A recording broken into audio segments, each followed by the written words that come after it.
The dust has settled from the 2023 Auburn football regular season.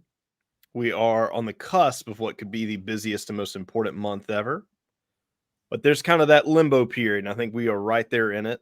And that is what we're going to talk about today on this episode of the Auburn Daily Show and/or podcast, depending on where you are checking us out at. If you are checking us out on the podcast medium, we want to thank you for that. Make sure to like and subscribe. If you're on YouTube, we appreciate you there checking us out. And make sure to, if you don't already, like, subscribe. And, this is the challenge for today. Tell somebody about the show because we got some really awesome content coming up. But speaking of awesome content, we have our awesome guest with us, writer for AuburnDaily.com, Andrew Stefaniak, back with his weekly segment. Welcome to today's show. Andrew, how are you doing? I'm good. We got basketball tonight. I'm in a good mood. It's a good day today. That's how I am. Yeah, it was definitely need a few days. Yeah. And it wasn't just for the Iron Bowl. I think it was for the whole season. Mm-hmm. And I waited to put out, I didn't do an episode yesterday just because I felt like there's so much stuff moving and shaking. I didn't want to talk about stuff just kind of revolving conversation topics that have just kind of been ad nauseum. Didn't want to talk about the Iron Bowl anymore. Definitely didn't want to talk about New Mexico State because we're putting all that behind us. And I think that's going to be a good theme of what today's episode is really going to be. It's going to be, how do we sort of take the best of the season and move forward and get the worst of it and just kind of lump this back and say, this is now officially in the past. Because I think what really happened, really, I would say from 2018, really through this year, is Auburn definitely kind of had this hole that they had been in. And for the longest time, it had really felt like anytime Auburn would have holes, they would always bounce back really quick. It was Auburn was never that team that would kind of get stuck in a rut and just dig deeper and just spin the wheels. And really, I would say from 18 to this past year, minus a few high points in 2019, there really wasn't a whole lot else. And I guess you got 2 or 3 games in 2021, but that was nothing that was really building. It was more of just a flash in a pan. And I think it really kind of culminated with last year, and what kind of at times felt like this year is like, is Auburn really going to get out of this in the moment? Now, you can look forward and feel optimistic, but my thing about looking forward is until pen hits paper, till guys get on campus, till guys develop, till guys hit the field, till they stay, et cetera, we're not there yet. So this season, I would say there were some things that were good and in the right direction. I think there was definitely a lot that the players and coaches left on the table. Elephant in the room, New Mexico State. But the season's over with now, Andrew. What do Auburn fans have to do? And I guess from just like an emotional standpoint, to just not only this season, but the last few years, just turn the page on that and say, all eyes moving forward. I just think there's 2 things that should bring excitement to Auburn fans right now. Thing 1 would be, I think this is going to be a really fun portal period opening up. It's I believe the Monday after the conference championship. So Monday, whatever that is, the 5th. I'll tell you the exact day. Monday the 4th should be the day the portal opens. If I believe that's going to be fun. Signing day is coming up. I believe that's December 20th, 21st, 22nd. Yeah. Supposedly that's when Cam Coleman is officially going to be announcing wherever he's going. Yeah, and that's what I'm saying. I just think I think I've seen a lot of people that have been quick, and it's like, I'll give you an example. Let's do this. You know what? This is going to be great. So I have a buddy of mine who lives in Lexington. He's a big Auburn fan, right? And I've been seeing his tweets about Auburn these last couple of days, and they're just insane. And this is what you don't want to be. So here's a tweet. I'm not going to say his name. We'll save him that. But he tweets, "Reminder to all Auburn fans who think this year was a step in the right direction. Our team was worse than 22, beat nobody with a winning record, and lost to a group of 5 team by 3 touchdowns, and still can't recruit at the level to compete in the SEC." So that guy, aside from being a non-ball knower, is just, the point there is Auburn fans need to look at this recruiting and say, this is moving in the right direction. Transfer portal, I think Freeze, I'm going to be honest, I think he swung and missed on Peyton Thorne. I think that's a topic you can debate. I do. Memes, if you disagree with me on that, that's something we could debate on a later show. I think I definitely I don't disagree with that. I mean, for what he was expected to do and what he did, I think it's a I think even your most conservative estimates of what Peyton Thorne should have been at Auburn, he fell short of. I think the only debate there is going to be a chicken or the egg. Was it really Thorne, or was it yeah. the receivers and the play calling and the coaching and the development? He didn't get a spring. But regardless, the reasons are what they are. The results are the results, and the results are for the regular season. He only had 1,671 yards, so he beat what Robbie Ashford did by last year by like maybe I think 40 yards. Yeah. So now, yes, his Robbie played less completion games. percentage. Yeah, I mean his completion percentage was a little bit better, but I mean he had 15 touchdowns, 9 interceptions. Robbie was 7-7 last year. Now this isn't a compare Peyton to Robbie deal, but I mean 15-9 isn't exactly a stat line you really hang your hat on. And I mean 1,600 yards that's definitely not something that Auburn is going to be able to do consistently to compete. So yeah, I mean I think the numbers speak for themselves, and I'm not going to say that this is 100% on Peyton Thorne, but it definitely I think you can't argue that as of right now, he is a miss. Yeah. So my point there is I think he was a swing and a miss. I don't think Hugh Freeze is going to swing and miss on talent development on talent, whether it's looking at players in the portal or high school recruits. I believe that he is not going to swing and miss often. One reason I say that, look who he's put in the NFL. Right? I mean, look at the players that he recruited at Ole Miss in the NFL. I mean, at Liberty, he was never going to be able to recruit the type of players. He's not going to be able to recruit a DK Metcalf or an AJ Brown at Liberty. He did, have a Demario Douglas, the guy that's up looking good for the Pats as a rookie right now. But my point is, I trust in Hugh Freeze to recruit and develop talent. When he starts bringing in a Perry Thompson, potentially a Cam Coleman, a Walker White, this is going to take off. I think that he had, I used this term on the show before, but ragtag misfit toys. A lot of times that is what you're getting from the transfer portal. You're not always getting Corvettes. Sometimes you might get a 1940s Mazda. You know what I mean? If Mazda he's made it in the 40s. Yeah, I mean, Hughes has made it very clear that he wants to build the class from build his classes and his talent from a high school foundation. Now, the portal can most definitely be a tool to fill in gaps. Maybe you have somebody who didn't pan out. Maybe you have a position group that was really good and you had a bunch of guys go to the NFL sooner than expected and you need to fill some spots of the portal. That's great. But it's not something that you're going to be building a team with and expecting positive results often. Yeah. Now, I do want to kind of throw this curveball at you here, talking about the seasons of change that Auburn is having now. So last year, put the season behind us, new coach. It was very easy to kind of compartmentalize of that was Harsin, capped off with the high point of the Cadillac interim time. We're moving on to brighter things. I think a lot of people felt like 7, maybe 8 wins was on the table. And really, I mean, in hindsight, it really was. I mean, this team, I do believe a few small things go differently, and then you really could be sitting at 8 wins and feeling a lot better. But alas, they didn't. The talent deficiencies or whatever, those margin of victory, one way or another, things will slip, and then you're sitting at 6, which I think by most standards is a disappointment from record-wise. And I've said this numerous times. To say if it's a success or rebuilding or a foundation establishing, it's all said in hindsight. Because you can't say that this year was a successful year, a step in the right direction, things like that. I think a lot of people want to believe until you actually see in the future that a step in the right direction was made. I think a lot of people feel good about that. I think there's a lot of reasons to still believe that that is very much the case. But until it happens, you can't say without a doubt that it has been. But what advantage they have going into this year versus this time last year is this time last year, Hugh Freeze was hiring staff on top of trying to rebuild a roster and getting to know his roster and getting established at Auburn. That's all done now.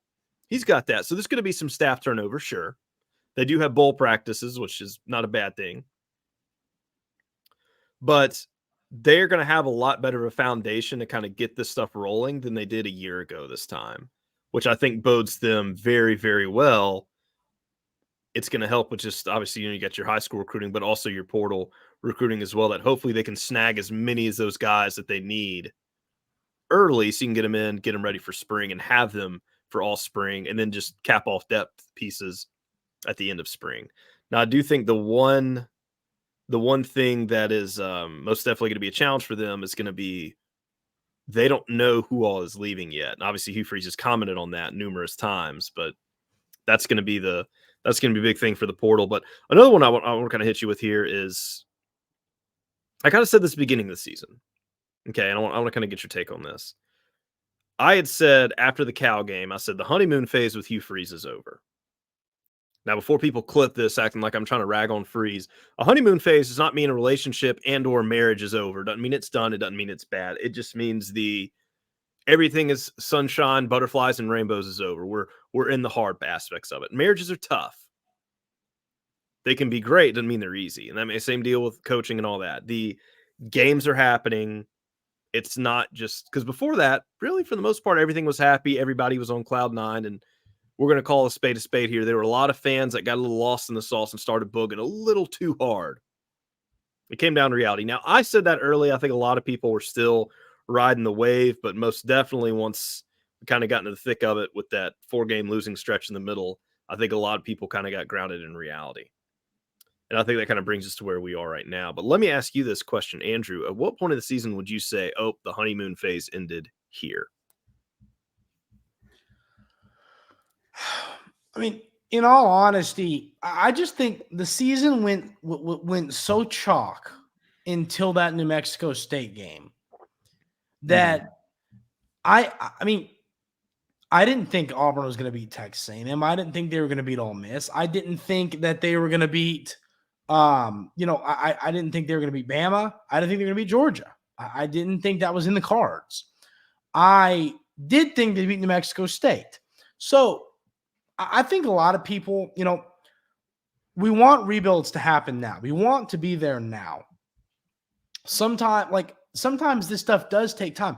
I look at this so my answer to your question is personally, I think it's that New Mexico State game because they weren't supposed to win those football games. They weren't there yet. The talent wasn't there. I think they swung and missed on quarterback a little bit. I just don't think the team was where we kind of anticipated it being at this point, because of some swing and miss on Peyton Thorne. And I agree that the receivers are part of it too. Receivers are a big deal. No question there. I'm just a big believer that Peyton Thorne wasn't good and isn't the future, which is why who entered the portal about an hour ago? Grayson McCall, who is now a grad transfer, and we don't have to worry about whatever his degree is. Now, I know McCall didn't have statistically his best year, but I've seen the tape. I believe in who he is. Well, there's a lot of good guys coming in the portal, and I think a lot of that has to do with the fact you got that COVID year in there. Yeah. So you just have an abundance of quarterbacks. You got abundance going to the NFL. So a lot of guys like a McCall who could dabble with going pro are not going to try to compete with all the other quarterbacks. So it's kind of you have a lot of quarterback bottlenecking because you've got a lot of like COVID super seniors in there.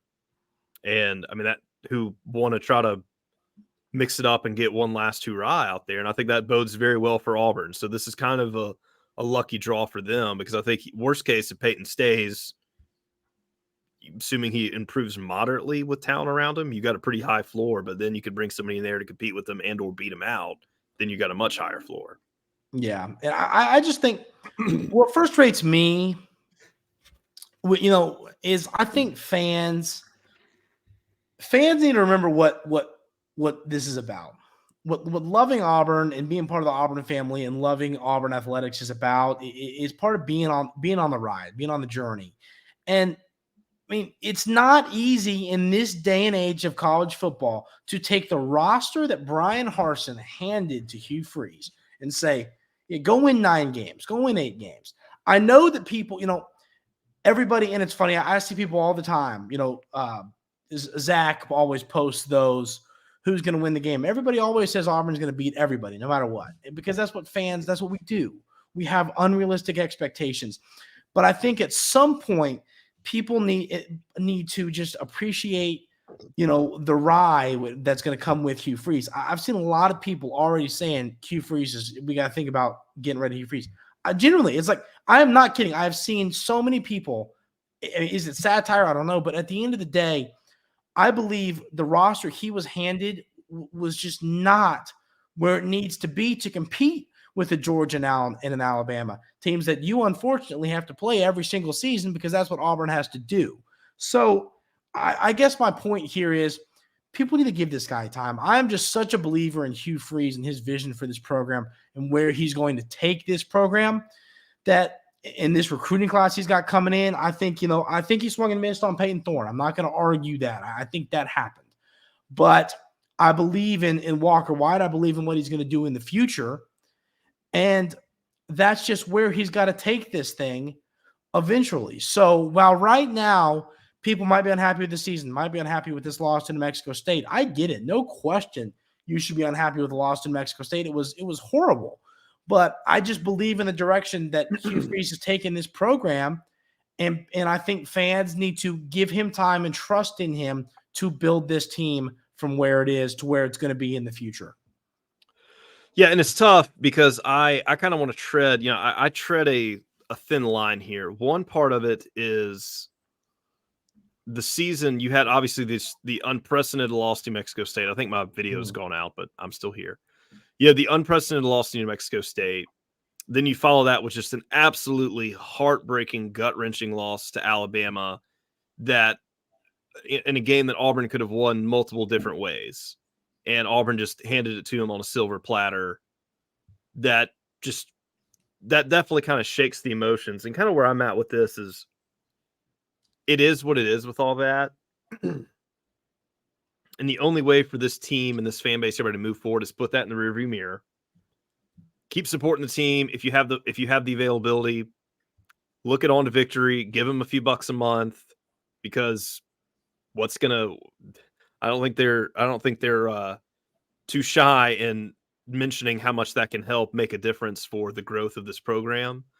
And you're seeing what's happening with other schools who aren't wanting to, or coaches more so in schools that aren't really wanting to lean into NIL culture a whole lot. They're just absolutely getting obliterated with recruiting because that is going to be the future. Unfortunately, Auburn is on the forefront of that. Maybe not the best they could be, but they're definitely far from the worst. And that's what it's got to keep going. But, fans ride that stuff really high on the emotions of it. And then there was a major low point of it. Now I'm hoping basketball will kind of get everybody's psyche up for everything. So I think they're going to be good. And you're kind of looking at the SEC and basketball as the teams you thought would be good are struggling a little bit. So this could be a great time for Auburn. We were recording this before the Virginia Tech game. So hopefully when this comes out afterward, there is a victory there to feel even better about that. And if not, Bruce and the boys will bounce back.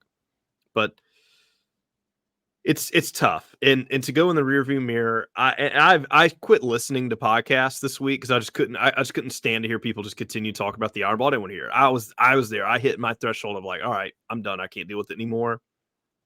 And I got to know there's a lot of people who have a very similar sentiment. And to hear, it's like, okay, as I said earlier, what happened.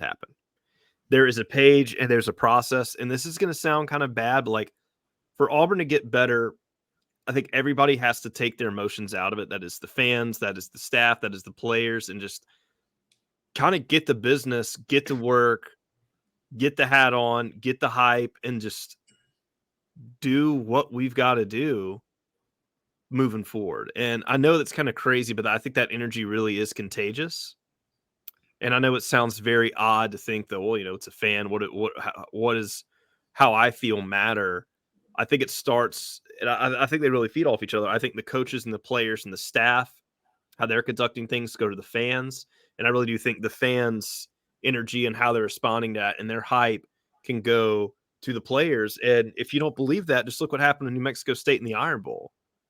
The stadium was dead with the fans. It was dead with the players, and they lost a game they had no business losing to. And it was absolutely electric and on fire during the Iron Bowl, and they really multiple different ways had a chance to beat a team they had no business beating. So that's kind of my take on just where the season ended and where they got to go to move forward. Because, I mean, as you said, there is good things happening. This is going to be a wild freaking month for them. But you can't dwell and you can't go down. And as I said earlier, just the last few years had been so hard. And I was also kind of mentioned in the honeymoon phase. And you kind of said it too. I think other people had different opinions. But I think it's safe to say the honeymoon phase is over. I mean, this is the real deal here. It's not a Gus Malzahn Team of Destiny style deal. This is going to be a real process. This is going to be a real rebuild. When you pour the foundation of concrete, it takes time to dry, and then it takes time to build up from there. And that's where Auburn is, and I think that's just where people got to kind of get their head right. And I'm not trying to be one of those, just trust that it's coming. You got to wait and see. Don't get me wrong. Like, I'm not going to blindly believe. I'm not going to blindly follow, but you got to kind of look at the signs and understand that those signs in the right way lead to the right direction. And Andrew, I think you even mentioned too what's happening with the guys that got coming in, the portal, the staff, and there's going to be a lot of things that happen this month. But I guess my plea and my cry is this is time to just put this season behind us. Don't dwell on what should have happened, what could have happened. And I want to. Don't get me wrong, Andrew. I want to so bad. And then you want to go to the season before, and the season before that. Next thing you know, you're back at 2017 looking back and be like, this is how it's supposed to be. I mean, this is literally the first time Auburn has lost 4 Iron Bowls in a row since Bear Bryant. This is the seniors at Auburn this year, student-wise, they have not seen a victory over Alabama or Georgia their entire time there. Like, that is brutal. And I feel for those students and I feel for those fans that there was a domino effect of bad decisions made dating back to Stephen Leith that we're still paying the price for today. But I think finally, and tell me your thoughts on this, I think finally we can bury the consequences of those pretty much starting right now and actually start really, okay, that's all in the past. We can actually start building in the right direction. Do you agree or disagree? I agree. I just think with you have to move on past what happened. Auburn hasn't beaten Georgia and Alabama in so many years because they haven't recruited with them in so many years. Getting rid of Gus, I get the move. I do. I'm not saying they should not have gotten rid of Gus, but ever since that happened, we have been behind the 8 ball when it comes to those two programs. And I think you have the guy who's proven he can beat Nick Saban, proven he can do it, and should have beat him this year, flat out. I mean, we're not going to get into it, but should have beat him this year. Mm-hmm. And I think the way I break this down in my head, like, you got to let it go and you got to say, okay, they are starting, and no one's going to recruit. And this is something we need to remember too. No one's going to recruit with Bama and Georgia. You have to recruit close to Bama and Georgia. You have to be, if they're, with Ohio State mixed in and Michigan and Clemson, they're going to be top 5 every year. You got to be 7. That's how you have a shot. Now, it's not to say you can't out recruit them once or twice. Right. But you see, if they're top 5 and you're 7, 6, 5 range yourself, the gap right there is close enough from a talent perspective to say, okay, we can now outcoach them. That's what I'm saying. They might got guys a little bit better than us, maybe in some positions a lot better. They're going to have more NFL future guys on this team, but our guys are still pretty dang good too, enough to where we can outcoach them. And then if we can start chipping away some victories on them, then we can actually use that momentum, and then we're recruiting right up there with them. And that's where the gap has got to. That's where the gap's got to be at here. And hey, you know what? Call it for what it is. Saban's not going to be there much longer. Now, Kirby Smart's going to be a problem for a while. But with who knows, with the SEC schedule changing every other year, you might not have to play Georgia as often as you did. And I know that stinks, and I love the rivalry, and we'll miss it. But if we're looking just for business and getting the playoff, like, there is momentum that they can carry into. And if it does happen, you have more piety and you have more equality when it comes to recruiting Because for a while, I mean, what really happened with the Bama dynasty in its peak under Saban is they were just handpicking whoever they wanted nationally. And there was a massive gap between first and second there from the better part of 2009 to around 2015. And then once Georgia started, Clemson had a thorn in their side, and Georgia kind of rose up in prominence. But then you got this just really boring time of, all right, playoffs can be Alabama, Michigan, Clemson, and then some wild card team. And it was or Ohio State, one of the two of them. And it was just like, that's just when there's just like a top four and everybody else, like the sport suffers greatly. And you can kind of go back to the BCS talks of, was the BCS better than we thought it was at the time? But before I get too far off on that tangent there, keeping it focused on what we were saying is Auburn and other teams having better odds when it comes to recruiting, what's on the field and this and that or another. It's better for college football. The super team era of the 2010s and all sports just sucked. It was cool for a year, but once it really rolled on, it was like, this isn't fun anymore. And I think with a lot of things that they're doing, we're going to see the end of that. And there's going to be this power that there's going to be a void, especially with expanded playoffs, that somebody's got to fill that. And the timing of this stuff's going to be very important. And I could just bang my head against the wall and rant about this, but Auburn has had the opportunity to do that stuff before. I mean, they won a national championship in 2010. There's no reason that they should have not had that momentum rolling. They went back in 2013, didn't capitalize on that either. With the momentum they had after the 2004 season, then in 2008, they're not making a bowl. 2007 was bad. It was just, they were back in decisions. And unfortunately, if we go back to the root of this, a lot of that is because, and this is something that could be debated all through the offseason, Auburn missed on key players. Maybe it was a quarterback they thought would be good. Maybe it was a wide receiver or two they thought. Maybe it was some weakness on defense or whatever. But it was bad evaluation and or bad development. And that happened to Auburn multiple different times because Auburn did not have good roster management, even dating back to the end of Tuberville's years.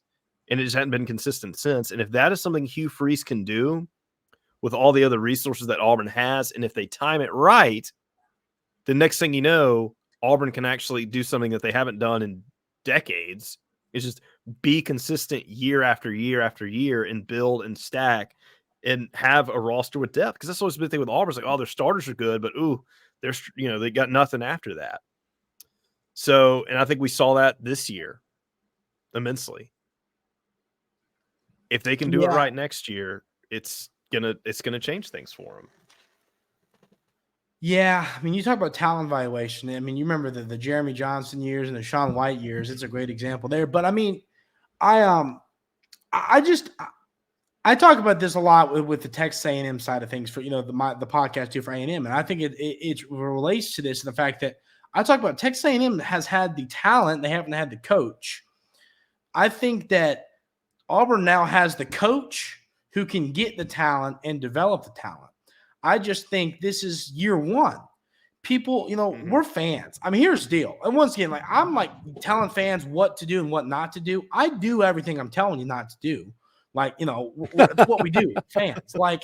And so, I want now. That Iron Bowl loss, and I'm not going to harp on it, but that hurts. It hurts us. I mean, this is I had to wake up and go to work the next day. That's what I'm saying. It's this affects people. We all want this to turn over quick. I believe it's going to. I just think you have to give Hugh Freeze time to get his guy, to get his quarterback. Walker White is his quarterback. He handpicked out. I remember there were a couple guys ranked higher than Walker White that Hugh Freeze was looking at, but he picked Walker White and he said, I want you. You are my quarterback. And he got him. Picked him from Clemson too. Yeah. So it's not, I mean, Clemson's had a pretty good track record of quarterbacks over the years. Exactly. So if Clemson's looking at you, then that's probably a good sign. It's not like they handpicked him out from, they beat out Tulane for him or something. Exactly. And that's what I'm getting at is I think that Hugh Freeze has his quarterback. He has a really talented receiver coming in, a plethora of them, and then potentially Cam Coleman coming in. You've got talented guys on the defensive side of the ball. I think there's a realistic chance that you see that jump next season, a couple more wins, and then second year. I talk about when you have talented freshmen coming in, what's important is the second year. It's not often freshmen come in and dominate. We just don't see it a ton. I mean, Keldrick Falk, I thought he's a great example. He came on at the end of the year, but to start the year, he was really not a non-factor, but he wasn't doing a ton. He's a true used to the speed of college football and looked good. And that's what I'm getting at. So a Perry Thompson, Walker White, I don't think you're going to see those guys. Perry Thompson, you might. Receivers, a position that there's a higher likelihood of getting in there and playing good than like offensive line or linebacker or defensive line, because I think it's more natural. Same with running back. But I think that the second year of this recruiting class could be special, especially if you get a Cam Coleman, you have a Perry Thompson, Walker White is your starter that year. Some of these defensive backs you're recruiting.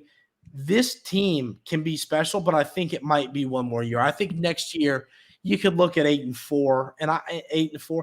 Like, if I could tell you this, memes, if I could tell you this right now, would you buy this? If I'm selling you, Auburn's going to go 8-4 next year, but then the year after that could be something incredibly special with the talent being in their second year. Would you be interested in that? Would you buy that? Well, here's what I want to see. No, 100%. Because right now, the 2025 class is, I think by most sites, sitting about number 5 nationally. Yeah. They're doing some work on that class. And if they can continue that momentum going, and obviously it's early, so there's going to be guys and rankings in that class. There will be guys who are reevaluated, this and that. So it's early, but if they can keep that class top 10, and I'll even give you this. I'll say if they can keep that class top 8, you're feeling really good. If they ended top 5 at 5, oh man, I'm feeling really good. So let's just say you have that between 8 and 5 for that recruiting class of 2025. You get some guys next year who are freshmen and play, but kind of like Falk, they played most of the year, but maybe not just they lit it up. But you're like, ooh, I can see them taking a big leap year 2, including Falk taking that leap year 2. You give me 8 wins with guys that I feel are really going to make an impact in 2025 plus a big class there. I then saying, you know what, year 3, get a lot of that offseason chatter for what Auburn's doing. Now, the one thing I do want to see in that 8-win team is I don't want to lose to somebody you have no business losing to, like a New Mexico State. Now, if you lose to a point, if you're a 3-point favorite, I'm not talking about that. If you were losing to a team that you are a 7.5 or above point favorite to beat, then I got a problem. But if you're under 7 points, you lose, that's basically a 50-50 game. Can't lose any of those. Definitely not losing a group of 5. But I want to beat a team that Auburn didn't have any business beating. Yeah, I was going to. You need to beat. You need to beat a highly ranked team. It can be maybe Ole Miss is on fire. Maybe Oklahoma's on fire. They don't play Ole Miss next year, do they? I need to look at the schedule again. I was just thinking that. I was like, who do we even play next year? I haven't really. Maybe Missouri side. If they continue, maybe Missouri side. You beat. I knew they play Missouri. Hot Missouri on the road. You Georgia, Alabama, Oklahoma. You beat one of those teams. I think Oklahoma being at home is probably the lowest hanging fruit. Yeah. Give me 8-4 with a victory over Oklahoma. I'm feeling pretty hot about that. And if you do lose to like a good Missouri team, they better be top 15. I'll sleep at night with that one if they're what they were this year. But don't lose the Missouri team what they were like last year. Mm-hmm. And then I think they play A&M again. Auburn does. So see, I think A&M would be at home this time. So who knows what A&M will look like next year? They'll still probably have heaps of talent, assuming Wegman's back and at it again. That's going to be a really good game. So, yeah, give me that. I'm buying that 100%. If you can get 8 wins next year and 8 solid wins, that offense, a quarterback that's getting more than 1,600 yards and all these other things, I'm buying that for sure. I don't even have a counter offer for you. I'll take it. Give me momentum to make me feel like 2025 is going to be a big year. I don't want to be going into 2025 and saying, ooh, is Hugh Freeze going to be coaching for his job this upcoming season? That is the worst case scenario. That's what I'm saying. Keep recruiting at a high level. Next season, prove, your coordinators are the right guys. Prove everything is the right fit. Win some football games. Don't lose to someone you're not supposed to lose to. Beat someone you're not supposed to beat. Go 8-4, win your ball game, and let's be excited about 2025. So, I think that is so doable. So doable. Yep. And I'll just tell folks, emotionally, as hard as it is, because you want to dwell on it, you want to think about it, just put the season in the rearview mirror. Focus on basketball. Don't look at the memes. Don't look at the post online about all this 4th and 41 crap or New Mexico State or anything. None of that. Just, it's behind us now. Rebuilding. That's just the last hangover of this junk and this, as I said, this rut that Auburn's been in. They're climbing out of it. So we're going to include it there. I do want to thank our show sponsor, as always, Opelika Rage Room, located outside of downtown Opelika. It is Christmas time, which means end of the year parties. Hopefully basketball season does not give you a reason to want to go bash some stuff. I don't think they will. I'm bullish on the basketball team, but I will just say this. Hey, everybody who's listening probably's got a job. If you're in the Birmingham or the Opelika area, looking for one of those team building end of the year parties, you're sick of the old boring stuff, trip to the Rage Room is a very popular end of the year activity, Andrew. Just letting you know. You should tell the Auburn Daily team that's what you want to do. Go pay them a visit. Great time. And as always, thank you to them for sponsoring this episode. Andrew, I think we're about to close it off. Did you have any final thoughts for the people on turning the page of the 2023 season? No, Kenneth Walker's doubtful for Thursday Night Football, so that's hurtful to my fantasy team. But when it comes to Auburn, no. Ladies and gentlemen, there's a bright future coming. I know it hurts right now. I know that there's a lot of pain from these last 2 weeks. It hurts me. We're both right there with you. We get it. But I just am really drinking the Kool-Aid on there. There's a bright future ahead for this football program. We just got to trust the process, and things are going to look a lot better down the road. And I think we're going to be back competing for national championships and SEC championships before you close your eyes and open them. Yep, and that's where I'm at as well. I want to thank Andrew for being on. Andrew, if you want to give a quick plug, tell everybody where to check out what you've got going on. Yeah, check us out at Auburn Daily. Lots of great stuff, lots of great people working hard over there. So check us out. Really appreciate it. That's how you can check out everything I got going on. Appreciate it.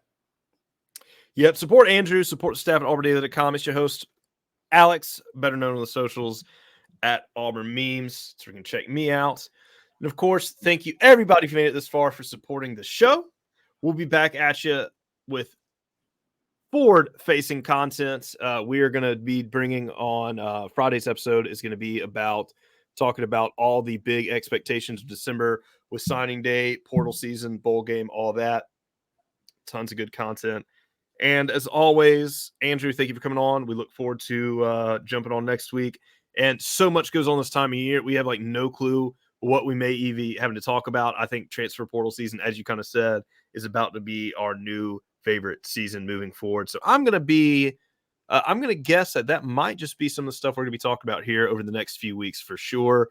And look, if it's happening, I think we're all going to be feeling good about it. I don't think we're going to be like, oh man, I can't believe they're bringing in a terrible class of transfers. Absolutely not. I think we're bringing in some awesome guys. So, well, thank everybody for listening. And of course, Andrew, thanks for coming on. And that's going to do it for today's episode.